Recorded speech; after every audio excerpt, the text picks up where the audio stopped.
ይሄንማ ሰጣሰና ሰያ አለን ፈይ ሰላም ናችሁ ሁላችሁም? ሰላም ነው እንዴት ነህ?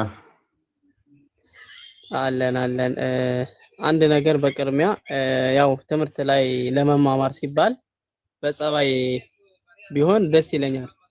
በመሳደብ ወይም በሌላ ነገር ሳይሆን በቃ በመልካም ንግግር ብንማማር አሪፍ ይመስለኛል ከይቅርታ ጋር ማለት ነው። እሺ እና ስለዚህ አሁን ደግሞ ለፈለከው ጥያቄ መጠየቅ ስፈልግ አሁን ሁሱ አለ ሁሱ ጋር ለምን አታወሩም? ብታወሩ ደስ ይለኛል ከሁሱ ጋር። በቃ አሁን ጥራውና ኃይሌን እንዳዲስ አዲስ እኔም አለው አሁን እሱ መግባት ይችላል። ግን አሁን ሰው ሆኖላችሁ በአንተ ቤትም ሆነ በሱ ቤት እንትን ስትሉ እንደፈለክ ሚውት ትይዛለህ፣ እንደፈለክ የሆነ ሚውት ታረጋለህ። ስለዚህ እንትን ላትሉ ትችላላችሁ። ስለዚህ ሳይሆንላችሁና ከሁለታችሁም ጎን ለምን አንማማር? እፎይ በቃ ሄድና ንገረው ይሄንን ለኔ ሳይሆን እሱን እፎይ ለእሱ ችግር የለውም እኮ ይመጣል። አንተ ቤት ችግር የለውም ይመጣል። ግን በቃ ወንድማችን በቃ ምክንያቱም ወንድማችን አንዴ ፍሎውለስ ለመለሽ ነው ወይ? አዎ ጥያቄህን ድገምልኝ እስኪ። ቅድሚያ ሰላምታ አይቀድምም? ሰላም አትይኝም? እፎይ ወይ አበዛ። ሰላም እንዴት ናችሁ? እዚህ ጋር ያላችሁ እንዴት ናችሁ? ሰላማችሁ ይብዛ። ሰላማችሁ በክርስቶስ ብዝዝት ይበል። ሰላሜን ሰጣችኋለሁ፣ እኔ የምሰጣችሁ ሰላም ዓለም እንደሚሰጣችሁ አይደለም ይላል ክርስቶስ ዮሐንስ ወንጌል ምዕራፍ 14 ቁጥር 27 ላይ። ኦኬ እሺ፣ ሰላማችሁ በክርስቶስ ይብዛ። መልካም የዛሬ ጥያቄህን እንመልስልን። አካውንቴ በማዕከል ሊዘጋብኝ ይችላል። እንትን እየመጣብኝ ነው ደጋግሞ ስታክም ሆኖ ቆሟል። ምንም እንትን እያለኝ አይደለም። ድምፅሽ ይሰማኛል ግን መልካም ጥያቄ ምን ነበር መሰለሽ? አላ ጾታ ምንድነው የሚል ነው። አላህ ጾታ የለውም። በቁርአናችን ላይ አላህ ጾታው አልተገለጸም።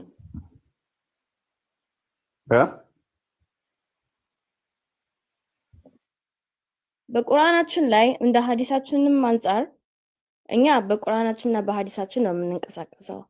አላህ ጾታ የለውም። አላህ በአምሳሉ ፈጠረን እንጂ ጾታው ይሄ ነው ተብሎ አልተገለጸንም። ባይሆን አንተ እግዚአብሔር ጾታው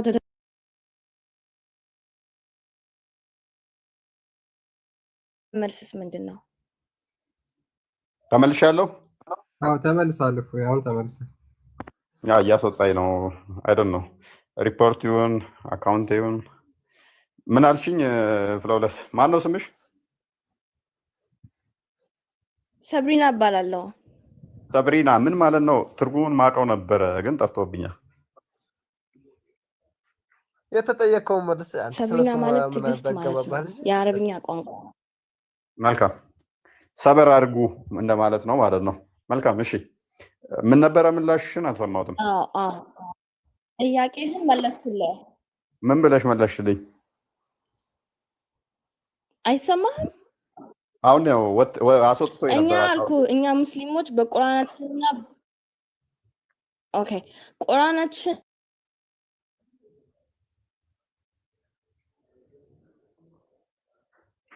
እንቀሳቀሰው አልኩህ።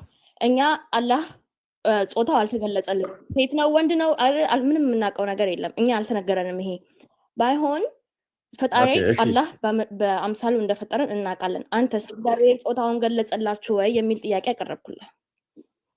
መልካም እኛ እግዚአብሔር እንደዚህ ነው እንደዚህ ጾታ እንደዚህ ያለው ስጋና ደም አለው አካል አለው እንደዚህ ማለትም ፊዚካል ቦዲ እንደ ሰው ምናምን ብለን አናምንም። ምክንያቱም እግዚአብሔር መንፈስ ነው ብለን ስለምናምን ማለት ነው። ቆይ እናንተ ግን በአምሳሉ እንደፈጠራችሁ ማመንሽ በአምሳሉ እንደፈጠራችሁ ታምናላችሁ። መልካም እሺ፣ እሱ ሳይሆን እነ ዋና ፖይንቴ ሰብሪና ልጅ እንዲኖራት ባል ነው የምትፈልገው ሚስት ነው የምትፈልገው? ባል ነው የምትፈልገው። ኦኬ እፎይስ ልጅ እንዲኖረው ባል ነው የምትፈልገው? እፎይስ ልጅ ወንድ ለሴት ነው። ቆይ እፎይስ ልጅ እንዲኖረው ሚስት ነው የሚፈልገው ባል ነው የሚፈልገው? ልጅ እንዲወልድ ምንድነው የሚያስፈልገው? ሚስት ነው የሚፈልገው። ስለዚህ ሚስት የሚፈልግ አካል ወንድ ልጅ እንዲኖረው፣ ባል የምትፈልግ አካል ደግሞ ሴት ልጅ እንድትወልድ ነው አይደለ? ነው አይደለ ሰብሪና? ቴንክ ዩ። አላህ የሚፈልገው ሚስት ነው። አዎ ልክ ነህ። ስለዚህ አላህ ደግሞ የሚፈልገው ሚስት ነውና ስለዚህ ወንድ ነው። ኖ ለምንድን ነው አላህ ወንድ ነው ብለህ ነው የምታስበው አንተ? ሚስት ነው የሚፈልገው አላህ። ልጅ እንዲኖረው ሚስት ያስፈልገዋል አላህም። ኖ ፈጣሪ ያልኩህን አማርኛ ሰምተኸኛል? ፈጣሪ ጾታውን አልተገለጸልንም። እኛ ሰዎችን በእጁ እንደሰራንና በአምሳያው እንደሰራን ነው የምናውቀው። ሳብሪና እኔም ጾታዬን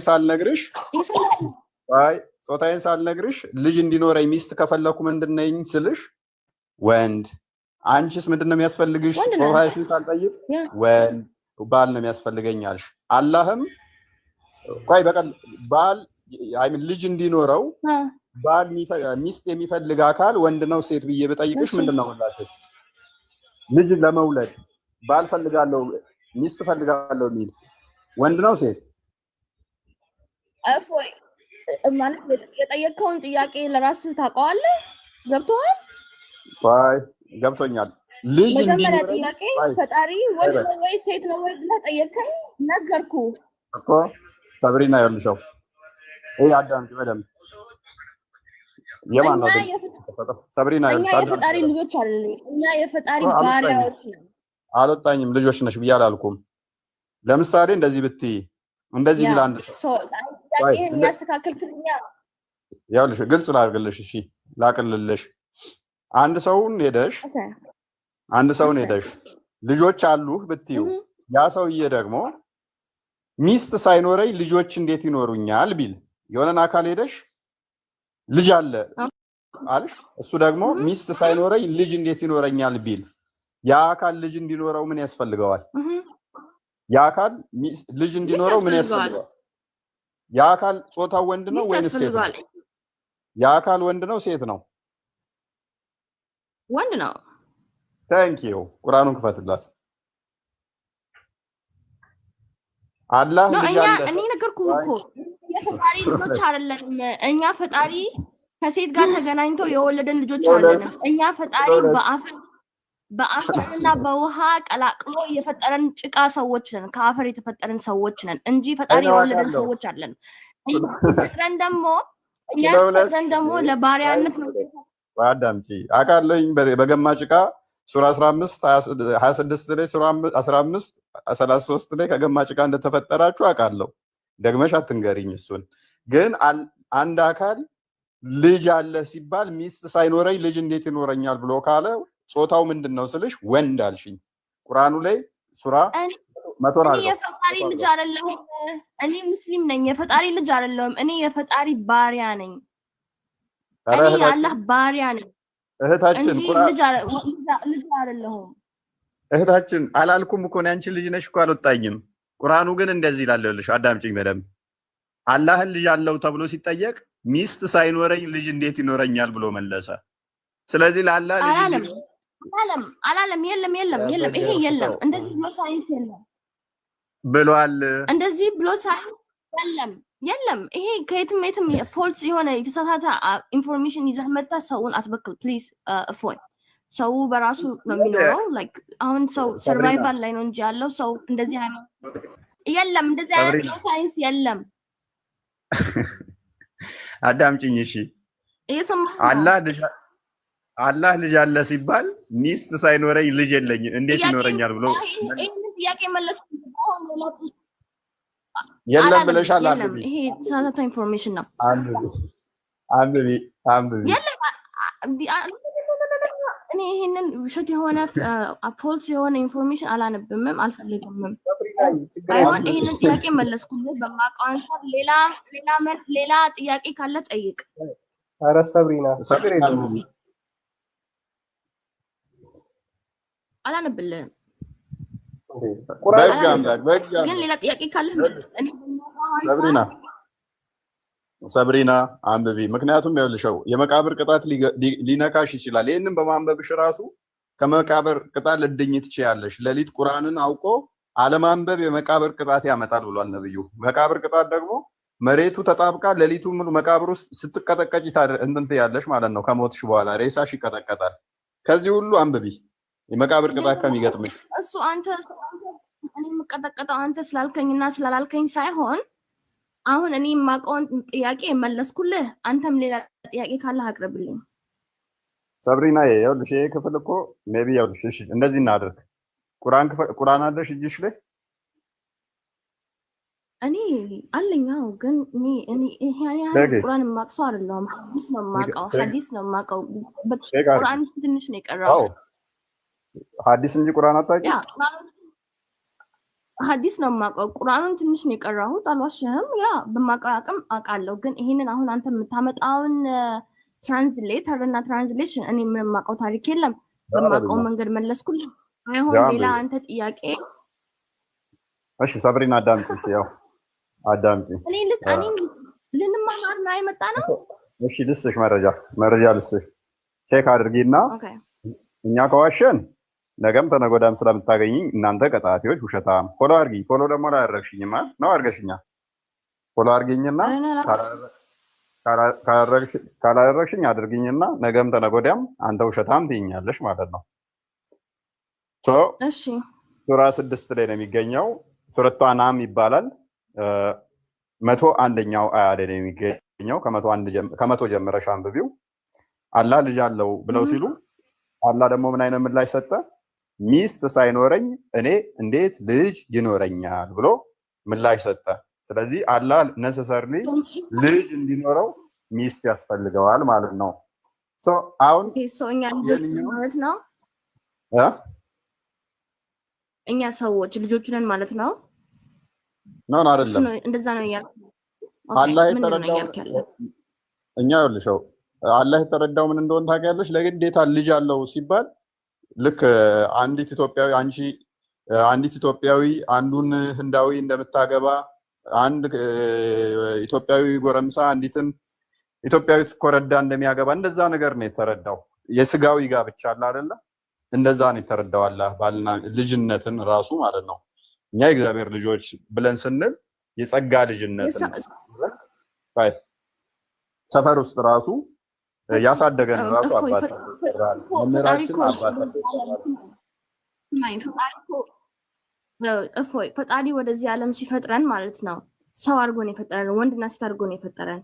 እሱ በእጁ ነው የፈጠረን እንጂ ተዳቅለው አይደለም የፈጠረን እኛን። እሺ መልካም። እሺ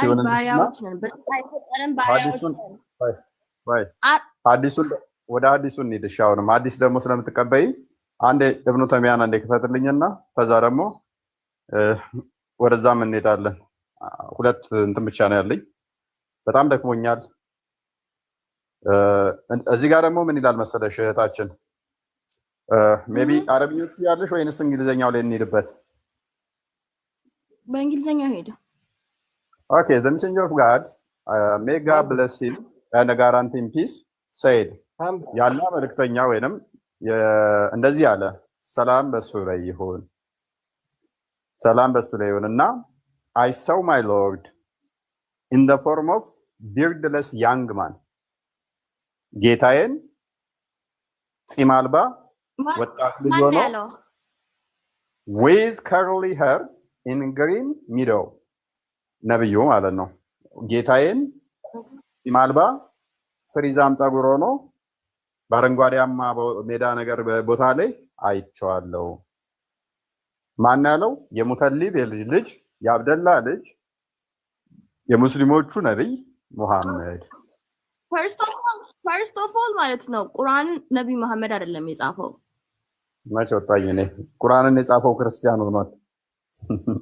the messenger of God ብሎ እኔ አየሁት ብሎ ሲጽፍ እንደዚህ ብሎ ነብይ መሐመድ አይጽፍም፣ መጻፍም አይችልም ካለ ቁርአን ወለውለስ ጻፈ እኮ አይልም። the messenger of God God bless him and grant him peace said አይደለ አለ ነው የሚለው እና ጻፈ መጨጠኝ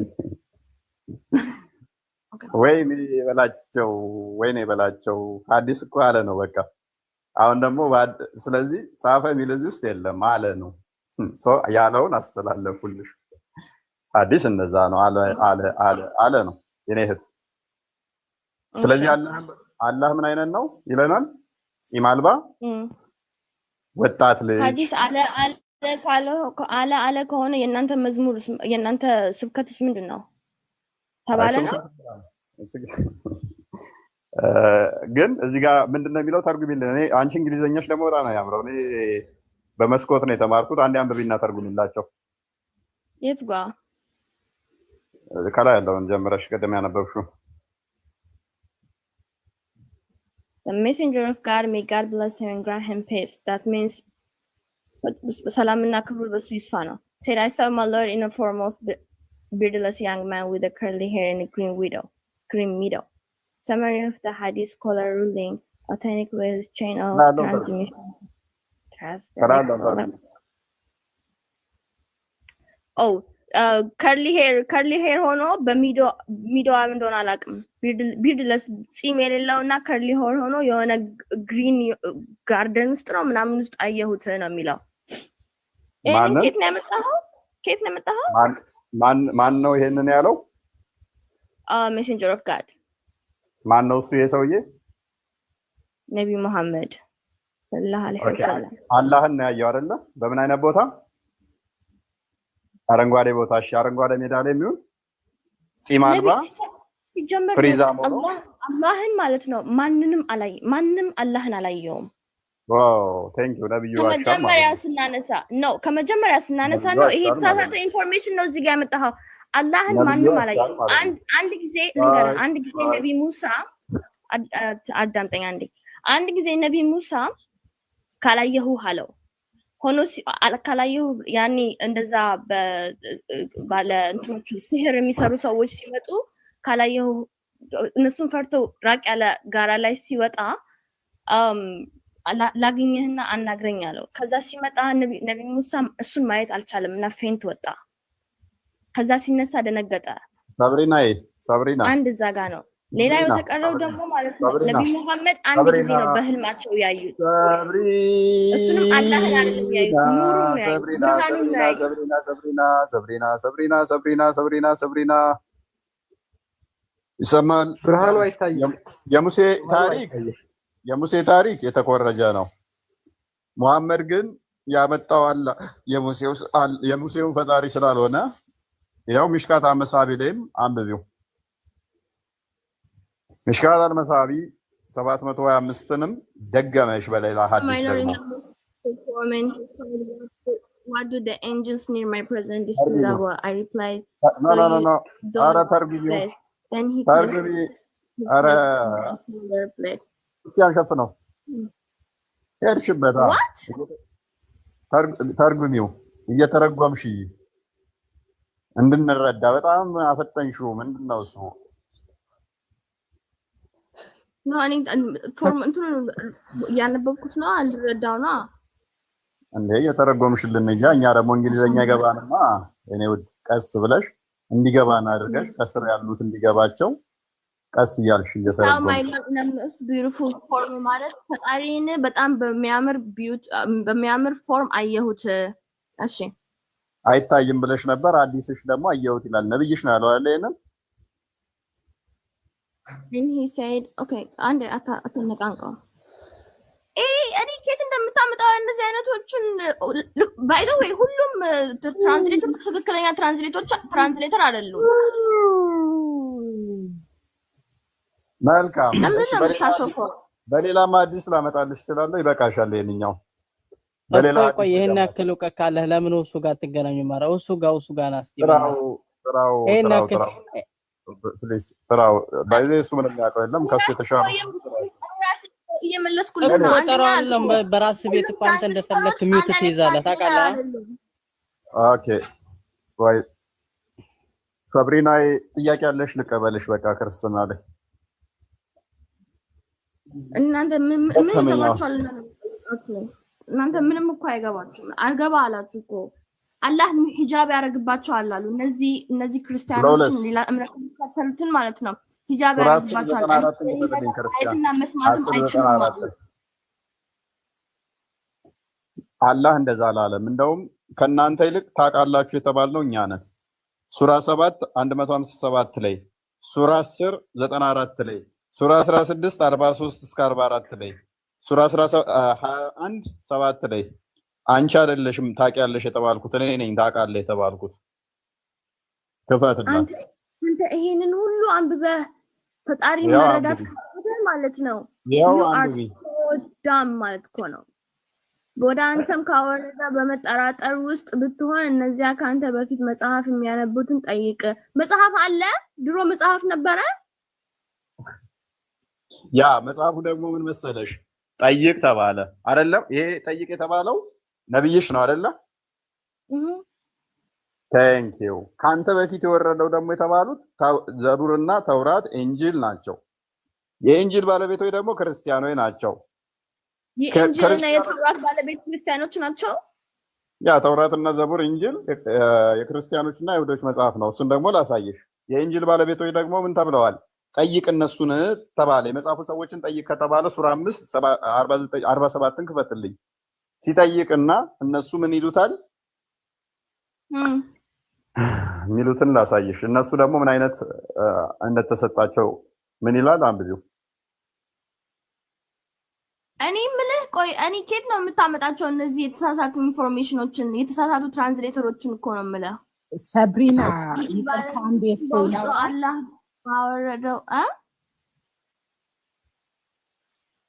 እሺ ቆይ አንዴ እሺ ነው ትቀጥያለሽ። የኢንጂል ባለቤቶች አላህም ባወረደው የማይፈርዱ እነዚያ አማኞች በእነርሱ ናቸው።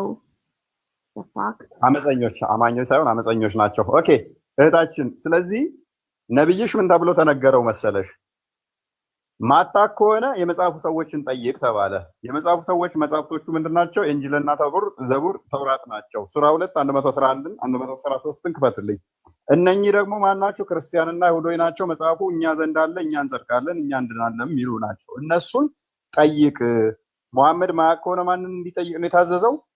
አይሁድና ክርስቲያኖችን። ለምንድን ነው የተባለው? ሳያል ቡካሪ 1913 ላይ መሐመድ ራሱ ምንም ማያውቅ ተከታዮቹ ምንም ማያውቁ ስለሆኑ ሱራ 7 157 ላይ የማይጽፍ የማያነብ ያስቀድሞ የነበረውንም ታሪኮቹን መጽሐፍቶቻቸውን የማያውቅ ስለሆነ ጠይቅ ተብሏል። ያውልሽ እነርሱ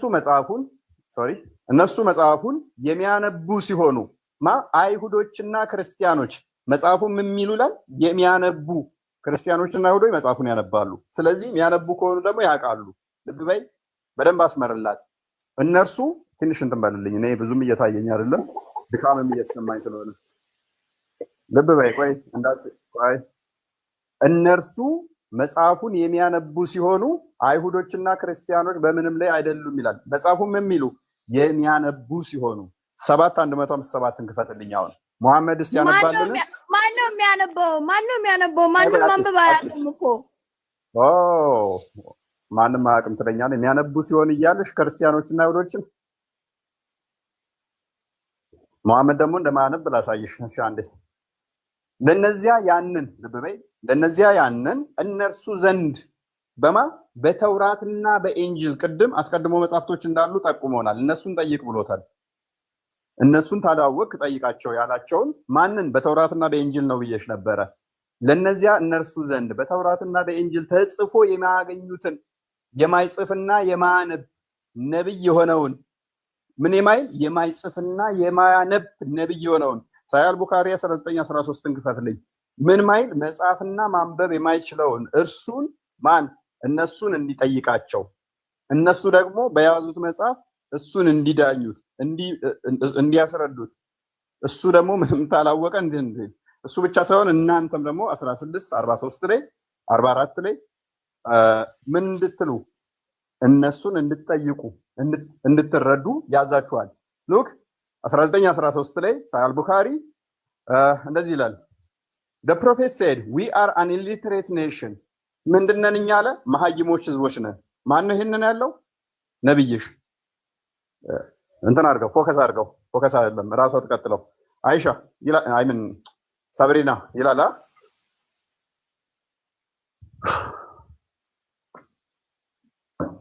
You guys are so dumb. ታይ አይሻ አይም ኦ ሰብሪና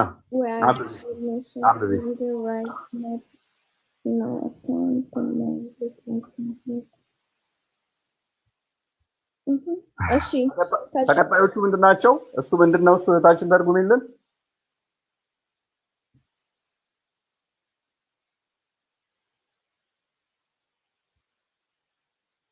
እኔ ቆይ ተምሬልህ በደንብ እመጣልሃለሁ። እሺ ፈጣሪ የገነት ሰው ያርገን። ፈጣሪ የገነት ሰው ያርገን። አሜን አሜን። ይኸውልሽ ገነት ደግሞ በማን ፈጣሪ ቅጣታችንን ከቀጣን በኋላ እፎይን ያሳየን። ሰብሪና አንቺም አትቀጭም፣ ትድኛለሽ። በቅርብ ቀን ወደ ክርስቶስ ብልት ትቀየጫለሽ፣ ወደኛ አካል ትመጫለሽ፣ ወደኛ ብረት ትሆኛለሽ። እኔ ሰብሪና አዳምጪ። ክርስቶስ ሰላም እናንተ ጸልያለሁ፣ እናንተም እርስ በርስ እንጸልይ። በቃ እኛም ግራ ገብቶናል፣ እናንተም ግራ ገብቷችኋል። እርስ በርስ እንጸልይና ከዛ ምን ብናይ ይሻላል በኋላ የፍርድ ቀን ሲመጣ። ሰብሪና እንደዛ አላለማ። ሱራ 3:61 ላይ ልጆቻችሁንና ልጆቻችንን ነፍሶቻችሁንና ነፍሶቻችንን እዘን መተን ያላ ቁጣ በሐሰተኞች ላይ ይሁን ነው የሚለው ቁርአንሽ። ሱራ 9:30 ላይ ደግሞ ክርስቲያኖችና ይሁዶችን አላህ ያጥፋቸው ነው የሚለው ቁርአንሽ። እርገሚ ነው እንጂ የሚልሽ መርቅ አይልም። ኢቭን መመረቅ መጸለይ ሳይሆን ሱራ 5:51 ላይ ሱራ 3:28 ላይ ጓደኛ እንዳትሆኝ እንኳን የሚከለክል ነው። እንኳን መመረቅና እንኳን ጸሎት ልታደርጊለት ጓደኛ ወዳጅ እንኳን ረዳት እንዳታደርጊያቸው ከነሱ ጋር ምንም ህብረት እንዳታደርጊ አላህ ያጥፋቸው ብለሽ እርገሚያቸው ነው የሚልሽ። ምክንያቱም ሱራ 98:6 ላይ እነሱ ከፍጥረታት ሁሉ መጥፎ ናቸውና ይላል። ወይኔ እሺ እኔን አሁን ማንኛውም ሙስሊሞች ሲፈጥረንም ስልት አድርጎ ነው የፈጠረን። አልሐምዱሊላህ። ስለዚህ አላህ ይግለጥላችሁ። አንድ ጥያቄ ፎይ ሳትወጣ አንድ ጥያቄ ነበር ልጠይቅና ልውጣ። አንዴ ጥድት አድርጎ ነው የፈጠረን አለ ሱራ 15:26ን ክፈትለት። እንዴት ጥድት ብሎ መፈጠር እንየው እስቲ። ሂስትሪ ኦፍ አጣባሪ ቮሊዩም 1 ላይ ደግሞ ፔጅ 262 አይ ቲንክ አንብቡት። 62 ትራንስሌተር ሁሉ እውነተኛ አይደለም። እፎይ ትራንስሌተር ሁሉ እውነተኛ አይደለም። ባይሆን አረብኛ ተማርና ከዛ በአረብኛ የተረጎምከውን ለራስህ አምጣና እዚህ ጋር መታምብ። ይሄው አረብኛው አማርኛውን አድርግልኝ። ለማንኛውም ጽድት ካለ ነገር ነው የተፈጠርነው ብሏል። ሰውን ከሚቅጨለጨል ሸክላ ከሚገማ ጥቁር ጭቃ ከሚገማ ጥቁር ጭቃ በእርግጥ ፈጠር ነው። የሚገማው ጭቃ ነው ጽድት ያለ። ቁጥር 33 ላይ አድርግልኝ። ይህንን የሚገማ ጭቃ ደግሞ እኛ ሳንሆን እንግሊዝ ራሱ ይቃወመዋል። ሰውን ነው የሚገማ ጭቃ የፈጠረው። ያ ከሚገማ ጭቃ ነው የፈጠርኩሽ 40 ዓመት ሙሉ አቆይቼ አበስብሼ አጠንብቼ ነው በሁለት እጄ ሰራሁት ይላል። እሱን ደግሞ ጠበሪ ላይ ያሳይሻለሁ። ከሚጨለጨል ሸክላ ከሚገማ ለፈጠርከው ሰው ልሰግድ አይገባኝም አለው። ኢብሊስ ራሱ ገማኝ ብሎ አልሰግድለትም አለ ማለት ነው። ጠበሪ ደግሞ ይህንን ሲፈሰርልሽ ምን ይላል? አላህ በቀኝ እጁ ጥሩ ሽታ ያለው በግራ እጁ ደግሞ የሚገማ ጭቃ ቀይጦ አዋህዶ 40 ዓመት አቆይቶ ያንን አዋህዶ ነው ሰውን የሰራው ይለናል ሙፈሲሩ ታላቅሽ። ኤኒዌይስ ጥያቄ ብቻ አንድ ልቀበልና ይቀር። አንድ ነገር ልበላት። እሺ ጥያቄ ምን መሰለህ? እፎይ አንዴ ሰዓት እየሄደ ስለሆነ አንዴ ቆይ። ሜቢ ኑህ ልታወራ ስለፈለገች ኑህ ላፍቀጥ። ሶሪ እንኳን ደህና መጣሽ። እንኳን ሰላም ቆየህልኝ እፎይ። ሁላችንም ሰላም ብያለሁኝ። እህቴን ላውራት ስለፈለኩ ነው። ማለት እሷ ሳያት ትንሽ ብዙ እንትን የምትል አልመሰለኝም፣ የምታውቀውም አልመሰለኝም። በእርግጥ ሀዲሶችን ልታውቃቸው ትችላለች፣ ግን እንደ ስምሽ በሰብር አድርገሽ ብታያቸውና ብታነዳቸው ላለው። ምክንያቱም ሳይሽ ስማርት ትመስኛለሽ።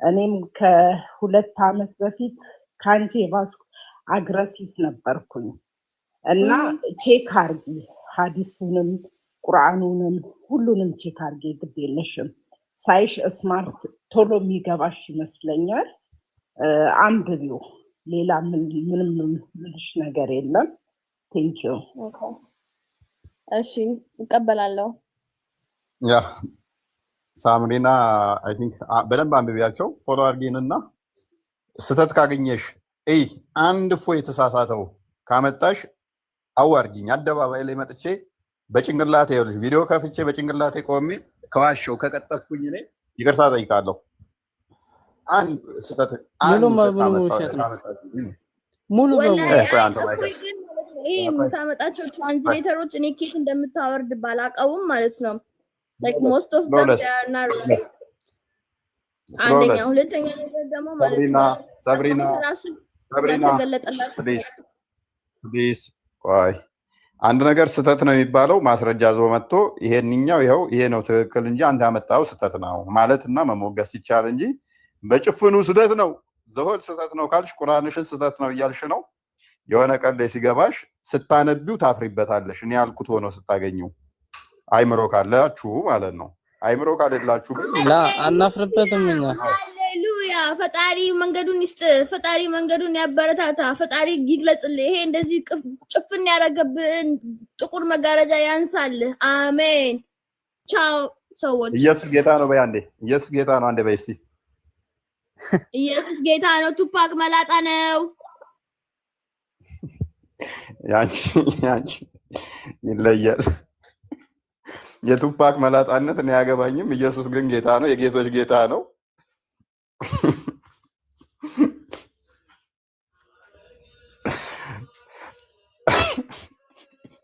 ጥያቄ ምን መሰለህ ቆይ ገባር ነው ቱፓክ መላጣ ነው እኮ ያው እውነት ነው ሀቅ ነው መላጣ ነው ጸጉር አለው ይባል አይችልም አይካድም የኢየሱስን ጌትነት አይካድም እንደማለት ነው እየወሰድኩት እኔ ይመቻተሽ ኦኬ አንድ አሁን በእናንተ ማለት ነው በእናንተ ወይ ወንድምሽ ማን ነው ስም ማን ነው ኡስማን በመጀመሪያ ደረጃ ውሸት ነው ያልከውን እኔ ከፍ አድርጌህ ነበር ለምንድን ነው ያሳነሳችሁት ውሸት የሆነውን እኛ ያወጣነውን አንተ ክፈትና ውሸት መሆኑን ከፍታ አሳያቸው ለህዝቡ እሺ እሱ በደንብ እውቀቱ የለኝም እንዳንተ ግን ይሁንና አሁን በአንተ ጋር እንትን የሚባል ነገር ዋይ ልብ በሉ ይሄ ሰው ያውን ውሸት ነው እንዳለ ነበር በደንብ ማውራት ትችላለህ ዋይ ተረጋጋ ጥያቄ እንድጠይቀኝ ከሆነ ፈቀድኩልህ ምን ብዬ ነበረ ዘሆል ያወራው ውሸት ነው አለ ባይዘይ ማንንም ይመልስ የለም አይታችኋል እንግዲህ እስቲ አንድ እንኳን እኔ ዋሻውትን መረጃ ከፍታ አሳይ ሲባል ደግሞ ዕውቀቱ የለኝም አላቅም ምን እንደሆነ ዘወል ውሸት ነው ያለኝ አካል አንዱን እንኳን ውሸት አሳይ ሲባል አላቅም ተንጋው ለማወቅ ጥሩ ነው ውሸት ነው ማለትን እንደዚህ ኤክስፖዝ አድርገህ ደግሞ ለኔ ሳይሆን ሳቲስፋክሽኑ ከስር የሚያዳምጠው ዳንተ ወገኖች ቅድም ውሸት ነው ብለ ጆሮአቸውን ለመያዝ የሞከርካቸው ውሸታም አንተ እንደሆንክ አሳይና ስለምና ለውሸት እንደማይቆም አረጋግጣለሁ ማለት ነው እና እናመሰግናለን ጥያቄ ቀጥታ ጥያቄን ጥቅስ ጥቀስና ምንድነው እሱ ጥያቄ ምንድነው የምፈልገው ልፍቀድ ጥያቄ አሁን በእናንተ አመሰግናለሁ ስለተፈቀደልኝ በእናንተ አሁን መጀመሪያ ህፃን ልጅ ሲወለድ ወንድ ልጅ በ40 ቀኑ ነው መሰላ እንትን የሚባለው የሚጠመቀው እሺ ሴት ልጅ በ80 እዛ ድረስ የተወለደው ህፃን ምን ሙስሊም ነው የሚባለው ክርስቲያን ነው የሚባለው ምንድነው ሃይማኖቱ ኦኬ ባይዜ በ40 እና በ80 ቀን ይጠመቃሉ ሶ ምንድነው እሱ የሚባለው ሙስሊም ነው ክርስቲያን ነው ባይዜ ሙስሊም ለመባል በራሱ ሙስሊም ማለት ምን ማለት ነው እሱን ዲፋይን አድርግልኝ ሙስሊም ነው አይደለም የሚለውን ሙስሊም ምንድነው ሙስሊም ማለት ምን ማለት ነው ያልኩ ምንድነው ብዬ ነው የጠየቅኩ ምንድነው ሙስሊም ማለት ነው አይደለም የሚለውን እንዳስረዳ ማለት ነው ለምን አትመልስልኝም ለምን ፈራ የሙስሊምን ዲፊኒሽን ከነገርከኝ ነው አይደለም የሚለውን ህፃኑ እንድመልስልህ ለምን አልነግረኝም ሙስሊም ማለት ምን ማለት ነው አመልስም ዝምታ ይሻላል። ኤኒዌይስ እኛ ዘፍጥረት ገና ሲጀምር እግዚአብሔር ሰማይና ምድርን ፈጠረ፣ የእግዚአብሔር መንፈስ በውኃ ላይ ሰፍኖ ነበረ ይላል። ያ የእግዚአብሔር መንፈስ የሰፈረበት ውሃ ዘፍጥረት ምዕራፍ 1 ቁጥር 27 ላይ እግዚአብሔርም አለ ሰውን በመልካችን በአምሳላችን እንፍጠር አለ። እግዚአብሔርም ሰውን በመልኩ ፈጠረው ገዢም አድርጎ ሾመው አይደል? ቁጥር 28 ላይ ሰው ገዢ ሆኖ ከተሾመ የእግዚአብሔርን የገዢነት በጸጋ ካገኘ ገዢ ስለሆነ ሰው በባህሪው፣ ስለዚህ ሰው ሁሉ የእግዚአብሔር ፍጡር ነው። ያ ደግሞ ምንድነው? ክርስቲያናዊ ነው። እስትንፋሱን የተቀበለ ዘፍጥረት ምዕራፍ 2 ላይ ሰው ሕያው ነፍስ ያለው እንዲሆን እግዚአብሔር እስትንፋሱን እፍ አለበት አይደለ? ያን እስትንፋስ ተቀብሏል። ያን እስትንፋስ ከተቀበለ ደግሞ ምንድነው ማለት ነው? ከእግዚአብሔር የተወለደ ከእግዚአብሔር የተፈጠረ ነውና ከአላህ ሳይሆን እሱ ምንድነው? ክርስቲያናዊ ነው። ክርስቲያናዊ ነው። ያ የእግዚአብሔር መንፈስ የተዋሃደ ስለሆነ ማለት ነው። ነገር ግን ዳግም ይወለዳል። ዮሐንስ ወንጌል ምዕራፍ 3 ላይ ከቁጥር 1 ጀምሮ ሰው ለኒቆዲሞስ ምን ይለዋል? ኒቆዲሞስ ክርስቶስ ጋር መጥቶ ይጠይቃል። ጎበዝ ጠያቂ ነው። ምሽት ላይ እንዳንተ መጥቶ ወረደ እንዴ ይጠይቃል። መጥቶ ሲጠይቅም ሰው ዳግም ከውሃና ከመንፈስ ካልተወለደ በስተቀር ዳግም የሚለው ሁለተኛ ነው። ከምንና ከምን ካልተወለደ? ከውሃና ከመንፈስ ካልተወለደ በስተቀር የእግዚአብሔር መንግስት ሊያይ አይችልም ማለት አይደለ? ዘፍጥረት ላይ ካያችሁ ዘፍጥረት 2 ላይ ካያችሁ ሰው ሲፈጠር ለመጀመሪያ ጊዜ ምን ተሰጥቶት ነበር? የእግዚአብሔር እስትንፋስ ተሰጥቶት ነበር አይደለ? ሲጠመቅም መንፈስ ቅዱስን ይቀበላል። ዳግም ይወለዳል። ዳግም ማለት ሁለተኛ ውልደት ነው። አንዴ ተወልዶ ነበረ፣ ዳግም ይወለዳል። በጥምቀት ዳግም ሲወለድ ክርስቶስን ይለብሳል ማለት ነው። ክርስቲያን ተብሎ ይጠራል። በክርስቶስ ክርስቲያን ይባላል ማለት ነው። ትንሣኤን ያገኛል ማለት ነው። አምኖ ሲጠመቅ ትልቅ ከሆነ ደግሞ ክርስቲያን ይሆናል። ልጆችስ 80 እና 40 ነሰሰርሊ ግዴታ አይደለም። አይ ቲንክ ኩፋሌ ምዕራፍ 5 ቁጥር 4 ላይ 9 እንደዚህ አካባቢ ላይ አዳምና ሔዋን አዳም በተፈጠረ ምድር ላይ የተፈጠሩት ታውቃላችሁ። ከአፈር ስለተበጁ ወደ ገነት የገቡበት አዳም የገባበት በ40 ነው። ሔዋን የገባችበት በ80 ነው። ቤተክርስቲያን እሱ መሰረት አድርጋ በ40 እና በ80 ተጠምቃለች እንጂ እሱ ቅኖናዊ ነው። ግዴታ 40 እና 80 አይደለም። በ60 በ20 ኢቨን በ10 በ20 በ30 ቀንም ሊጠመቅ ይችላል ልጁ ችግር ወይም ካለ ወይንም ደግሞ በተለያዩ ምክንያቶች ደግሞ ከዛም አልፎ ሊጠመቅ ይችላል። ይሄ ቅኖና ስለሆነ ማለት ነው። ህፃናቱ እንደዚህ ከሆኑ እንደዚህ ገሃነም ይገባሉ ምናምን የሚል ተረት ስላላችሁ ነው። እንደዚህ አይነት አስተምረው የለንም። ምክንያቱም ህፃን ልጅ ኃጢአት በራሱ የሚጠየቀው በሰራው ነው። ኃጢአት የሚሰራ እንጂ የሚወረስ ስላልሆነ ሕዝቅኤል ምዕራፍ 18 ቁጥር 4 ላይ ሕዝቅኤል ምዕራፍ 18 ቁጥር 20 ላይ ልጅ የአባቱን ኃጢአት እንደማይወርስ ስለሚናገር ህፃናቱ በአባታቸው ኃጢአት ሊጠየቁ አይችሉም። ኃጢአት የሚሰራ እንጂ የሚወረስ ስላልሆነ ክርስቶስ ደግሞ በማቴዎስ ወንጌል ምዕራፍ 18 ላይ ከቁጥር 1 ጀምሮ ህፃኑን በመካከሉ አቁሞ ለደቀ መዛሙርቱ ከሁሉ በመንግስት ሰማያት ማን ነው ታላቅ ተብሎ እንደተባለው ምላሽ ሲሰጥ እንደ ህፃናት አልተመለሳችሁ እንደ ልጅም ካልሆናችሁ ምናምን መንግስት ሰማያት እንትን አትሉም። ህፃናት ልክ እንደ ህፃናት መንግስት ሰማያት እንደ ህፃናት ሆናችሁ ምገቡበት እንደሆነ ምሳሌ አድርጎት ተናግሮታል ማለት ነው። ባይሆን ግን በእናንተ ወረስቱ ምንድነው? እሱ ህፃን ልጅ የት እንደሚገባ አይታወቅም። አይደለም የገነት ምሳሌ ሆኖ ሊነገርለት ህፃን ልጅ ሞቶ ህፃን ምንም ያልሰራ ኃጢአት ያልሰራ ነብዩ ተጠይቆ ምንድነው ያለው? አይሻ ምን አለች? ይሄ ልጅ ገነት ይገባል ምንም ኃጢአት አልሰራም ብላ ስትናገር ነብዩ ምን አለ?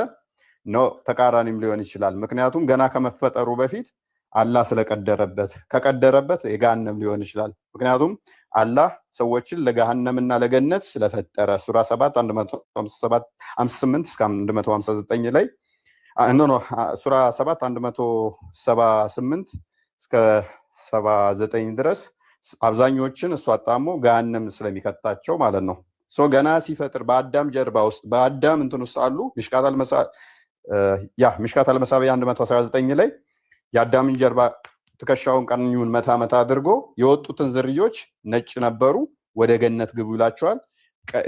ግራ ትከሻውን ደግሞ መታ አድርጎ የወጡት ዝርዮችን ገሃነም ግቡ ብሎ ቀድሮባቸው ስለነበር ማለት ነው። ሰው በግራ ከተፈጠሩት ውስጥ ከሆነ ያ ሕፃን ልጅ ገሃነም ገቢ ይሆናል። ከቀኝ ከወጡት ውስጥ ከሆነ ደግሞ ገነት ገቢ ይሆናል። በተመሳሳይ ደግሞ አልከድር የገደለውንም ሕፃን ልጅ ማስታወስ ይጠበቅባቸዋል። ገና ሲወለድ ጀምሮ ካፊር ስለሆነ ነው። ገና ሲወለድ ጀምሮ ሕፃን ልጅ ካፊር ሆኖ እንደ እስልምናው ሊወለድ ይችላል። እንደኛ ግን እንደዚህ አይነት አስተምሮ የለንም። ዳግም የምንወለድበት ነው ጥምቀት። እስልምናን ለምታስለቅቁበት ነው የምትሉ ካላችሁ ደግሞ እስልምና በመታጠብ በውሃ የሚለቅ ከሆነ እስልምና ሃይማኖት ሳይሆን ቆሻሻ ነው ማለት ነው።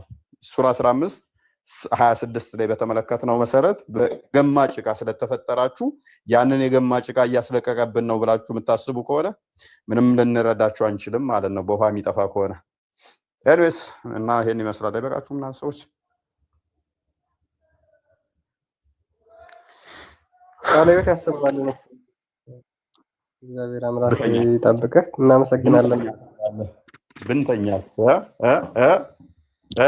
ቃልዮት ያሰማልን መምህራችን። ማንንም መምህር አትበሉ ይላል መጽሐፍ ቅዱስ። ሲጀመር እኔ መምህር አይደለሁም። መተኛ ጥሩ ነው። ለኔ አይነቱና ለኔ ነክ የትናንቱ ርዕስ አመለጠኝ ባይሆን አይሻን ጓደኛ አድርጊያት። ያው አይሻም አለችልሽ። አይሻንማ ተዋወቅን ከአይሻ ጋር። አንቺ ከእስልምና የወጡትን እያደንሽ በቃ መተዋወቅ ሆነ አይደል ስራሽ? ምን ላድርግ ብለህ ነው? አይ በቃ የሆነ ማህበር መስርቱና ጥሩና ማህበር መስርቱና ሞቅ ሞቅ አድርጉትና። አዎ ግድ ይለዋል። አይሻ ምን ትያለሽ?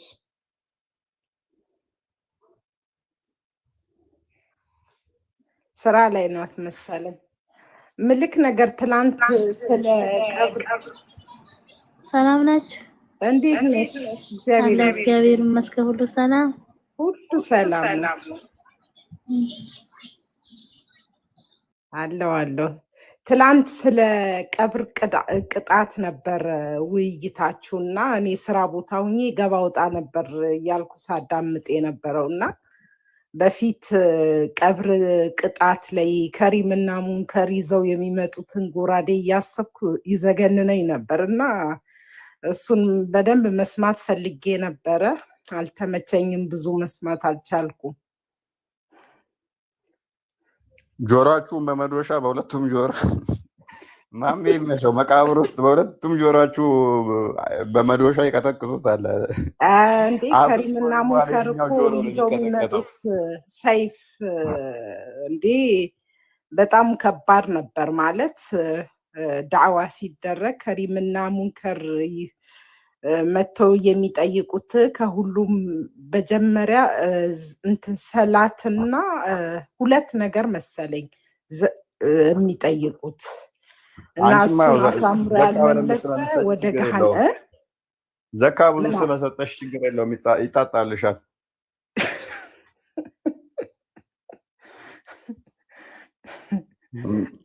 ያጣጡልሻል። ጥቁሩን ድንጋይ አልሳምሽም አይደል አንቺ? አይ ሀጅ አላደረኩም። በቃ ሀጅ ብቻ ነው የቀረሽ። ሀጅ አላደረኩም። ሌላው ነገርማ ያው ለራስ ስትል ነው እኮ አንድ ነገር ለራስ ስትል ነው የምታደርገው። እስቲል ነው ድረስ ያንን ማቋረጥ አልፈልግም። ለነፍስ የምታደርገው ነገር ያ እሺ። ለዛሬ አይበቃንም፣ በጣም ደክሞኛል አሁን። አብሽር በቃ በቀብሩ ግን በሌላም ጊዜ ብትመጣበት ደስ ይለኛል። ምንድነው እሱ እድር ምናምን ልበይ ነው እንዴ? በለው መዋጮ አዋተሽ ሳይከፍሉ የመጣሽበት አስመሰልሽው እኮ። እንዲህ አንተ የቀብሩን ቅጣት እኮ በጣም ስለምፈራ ስለነበረ ነው በፊት ስማሩ የነበረውን። ሽንት ከነካችሁ ነው ምንድነው? ሽንት ከነካችሁ እኮ ነው አንዱ ቀበር ውስጥ የሚቀጠቀጡት እኮ መቃብራቸው ሬሳቸው የሚቀጠቀጠው ሲሸኑ ጠብተው ልብሳቸውን ከነካ ነው። አዎ ግን በደንብ መስማት ፈልጌ ነበረ ታውቃለህ፣ ስለ ቀብር ቅጣት ኦኬ ምናልባት እንግዲህ አንድ ጊዜ ደግሞ ወደፊት እንገባበት ይሆናል። እንግዲህ አይታወቅም። አሁን በቃኝ፣ ኧረ በቃኝ፣ ደከመኝ። ልጆችሽ ሰላም ሰምተው ደግሞ እንዳይደነግጡ የቀብር ቅጣት አለ ብለሻቸው እንዳያሳስሩሽ።